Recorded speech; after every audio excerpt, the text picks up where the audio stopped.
Madam President, we're less than 3 weeks away from Christmas, and Joe Biden has run this country into the ground.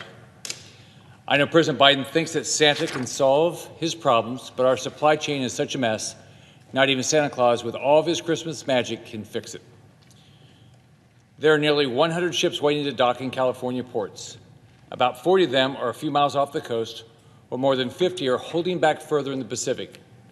It looks to me like the Biden administration didn't like the visual. I recently received a letter from my grandmother in New Smyrna Beach, Florida. She's retired now, but was a small business owner who has spent her life working hard to support her kids and grandkids. I have the letter with me. In her letter, she writes,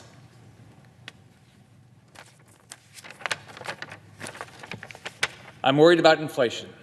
I see prices of fuel, groceries, and staples going through the roof. I see the American standard of life declining. It's getting harder and harder for families to make ends meet, buy a home, afford medical care, and higher education for their children." She also tells me that Joe Biden's unconstitutional vaccine mandate is putting her husband at risk of losing his job, despite the fact that he worked throughout the pandemic as an essential worker. She's not alone. She shares the exact same concerns as millions of Americans and businesses right now that are reeling from the impacts of Biden's socialism. The pantry of Broward County, Florida, usually supplies meals to 500 families each month. But they weren't able to donate as many Thanksgiving turkeys this year because of skyrocketing prices. And there are other terrible stories in the news across my state every day. I heard about a single father of 3 in Clearwater, Florida, who lost his job due to COVID. And his new job, he's having to stretch each dollar as far as he can possibly go, as prices for meat, food, rent, everything goes up and up and up. I heard about a woman who delivers groceries in South Miami.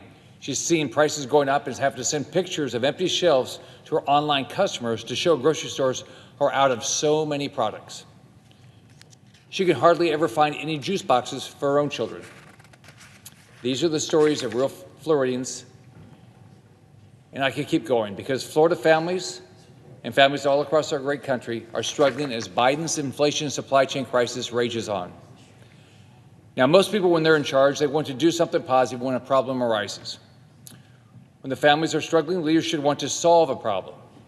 What's shocking is that even as ships wait in docks, in ports, wait to dock in ports, and families are forced to count their pennies and sometimes even go without certain products, the Biden administration is doing absolutely nothing.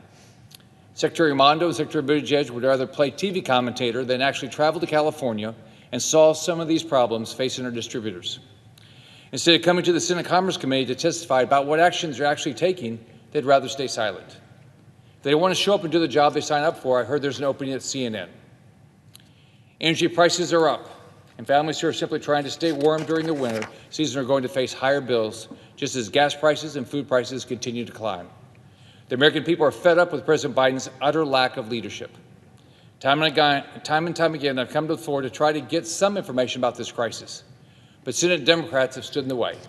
When it came down to demand notes from internal meetings the Biden administration held about the signs of inflation they were seeing, Democrats blocked it. When I walked down here to request a report about the factors causing energy prices to rise, Senate Democrats blocked it. When I came down here to pass bicameral, common sense legislation that will alleviate the supply chain crisis facing our ports, Senate Democrats blocked it. Madam President, this isn't how Washington should be working. I came here to make Washington work for Florida families, but Democrats in this body are joining hands with the White House to institute policies that make life more difficult and more expensive. This isn't government for the people. This is big government that hurts the people. I yield the floor.